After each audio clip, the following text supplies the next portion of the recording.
Hello friends, welcome to my third video recording of kinematics, and in this topic we'll discuss the parallelogram law of vector addition. So without any further delay, let's dive straight into what this law is. Before that, a quick preview about what we did in the last class. Last class I had explained to you basically the concept of force resolutions. Why do we have to take forces and why force resolution is important. That was the basic idea was covered in the last class. So now let's get on to understanding this particular parallelogram law of vector addition. So let's assume we have a body here and we have a force F1 and we have another force here which is F2. Notice the arrows that I have put over F1 and F2. This basically indicates that it's a vector quantity. Now, if you remember in my previous class also, we were using force and vector interchangeably in many of my definitions. Now please understand that this particular law, the parallelogram law of vector additions, applies to all vectors. In this case, we are taking force as an example because force is a vector quantity. You could use something like a velocity or any vector quantity. It will apply exactly in the same way. So let's use force because force is very dynamic and you have it around us. It's easy to visualize it. So we'll be using force in this particular case. So two forces, we have F1 and we have F2, and let's say theta is the angle between these two forces. Now, as the name suggests, parallelogram. What is parallelogram? Parallelogram is basically a four-sided polygon where opposite sides are parallel and equal. So this is the meaning. So this side is equal to this side and this side is equal to this side. So this is the basic definition of parallelogram. Now, why is it important here is this law states that if there are two forces acting in this way that I have represented here, it says that the resultant will be along the diagonal of the parallelogram. So what that means is if I have to complete this parallelogram like this, basically this is parallel to this and this is parallel to this, then the resultant will be your diagonal. So this becomes your FR. It's very, very simple, and that's the reason why it's called the parallelogram law of vector addition. Now the simple logic is, if you have a graph paper, you can actually draw it graphically and check for yourself. Draw F1, draw F2 based on certain measurements, and then take a scale and calculate the distance from the origin to this point. You will find the resultant will be exactly as it should be. But in the real world, it's not possible for us to always draw things graphically and find out the result, right? So how do we find out FR? Now, it's very simple. Now, let me explain this to you. Now, let's complete the plane here. So, let's say this is, I'll call this the X component and this is the Y component, right? Now, in the case of F1 lies completely on the x-axis. Therefore, it has no bearing on the y-axis. So, it has no component on the y-axis, right? Similarly, if you look at F2 will have two components, right? So, let me just complete this here. Let me use a different color here. Okay,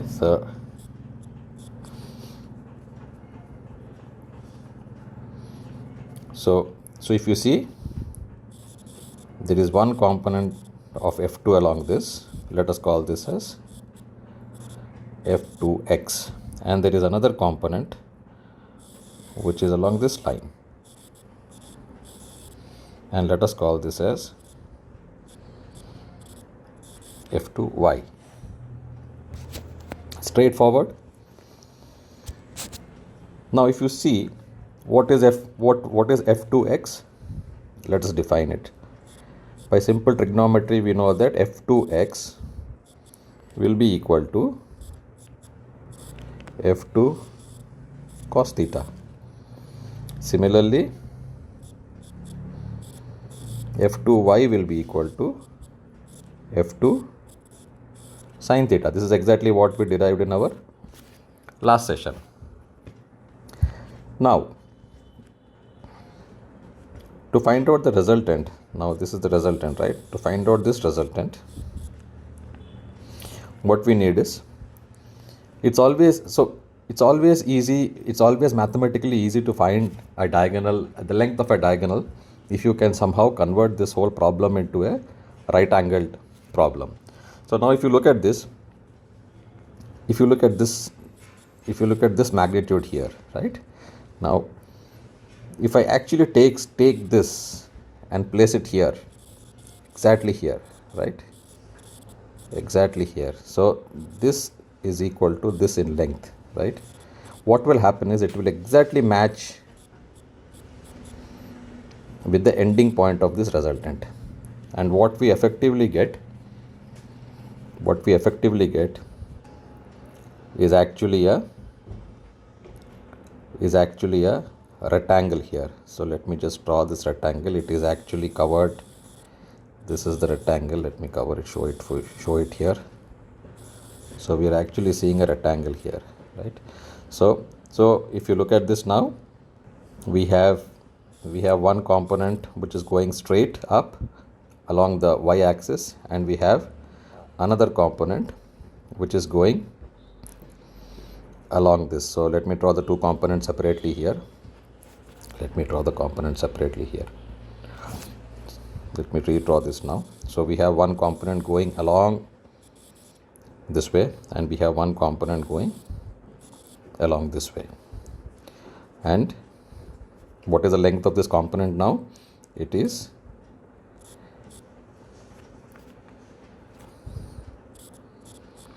f1 plus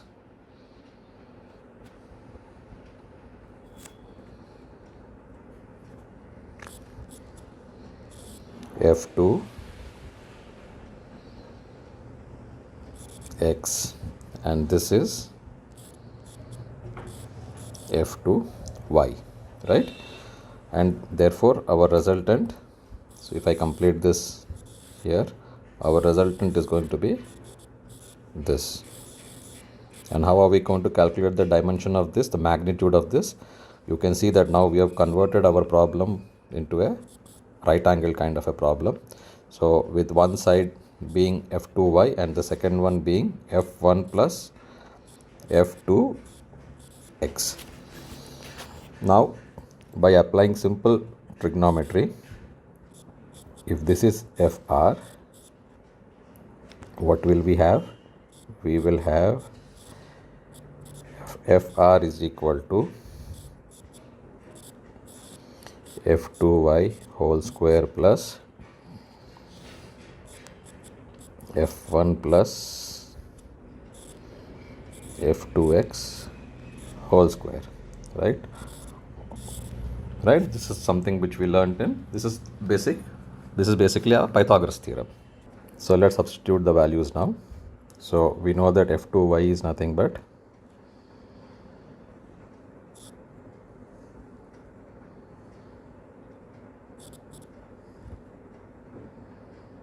f2 sin theta, since they are in square, so there will be square, plus this is in the form a plus b whole square. So this will become f1 square plus, now f2x is nothing but f2 cos theta. So this is square plus, I'm writing it down here, 2 f1 f2 cos theta, and everything goes under square root, right? So what I have done is I have substituted the value of here. I have substituted the value of f2y, which is this, and in case of f2y, I have substituted the value of this. Clear enough? Now let us go and simplify this. So this will imply, so if you look at this now, let me take out, so let us write f1 square plus, here and here I can take out f2 square as common, so I'll have sine square theta plus cos square theta plus 2f1 f2 cos theta, right? Now by simple trigonometry we know that sine square theta plus cos square theta is equal to 1. Therefore this implies okay, let me just, so all of this has to be under your square root, right?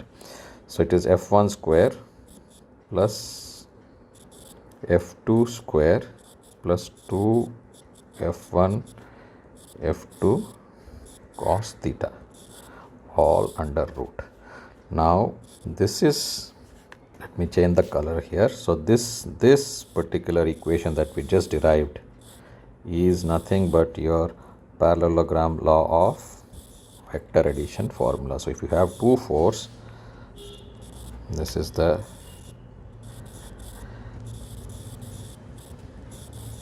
mathematical formula of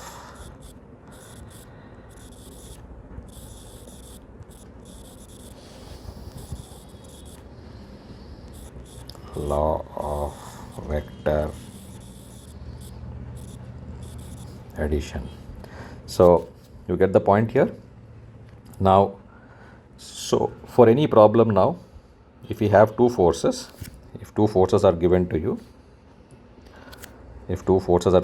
like this, like f1 and f2, and you have an angle at which it is acting, all you have to do is simply substitute the value of f1 here, f2 here, you know theta, and you do this, and by doing this, what will we get? We'll get fr, that is a resultant, and this is nothing but the magnitude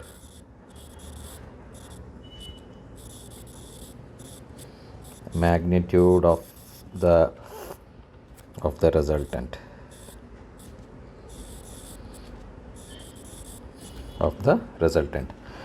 Now you may ask me, now if this is the magnitude basically means this is the magnitude, and what is the direction at which it is acting?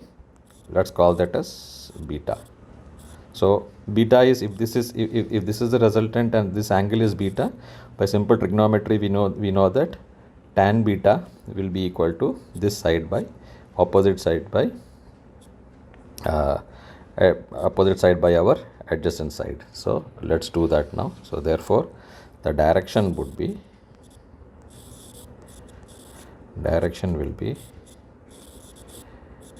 tan beta is equal to, so what is our length along this side? It is nothing but f2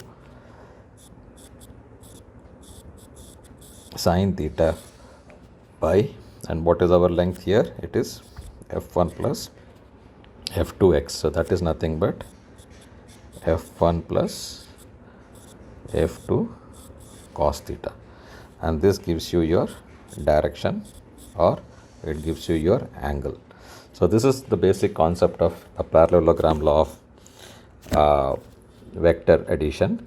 Now in this case, again let me emphasize that we have been using force here. We have used force here. You could generically use any vector quantity. You may see in certain books they may use A and B.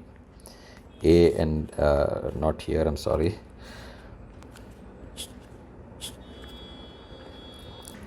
They may use A here, and they might use, instead of F2 they might use B.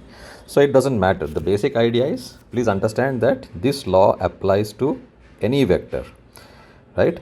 And the basic reason why it is called the parallelogram is that when you complete the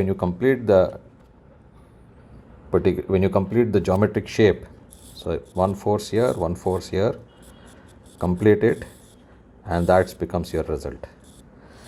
This becomes your resultant. And the mathematical derivation, of course, we just found out.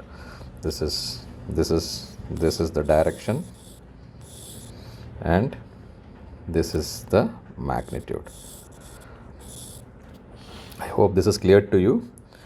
I'll see you in the next class, where we'll discuss if there are more than two forces, how we will find the resolution, and for that we'll use the triangular law. So I'll see you in the next class. Bye.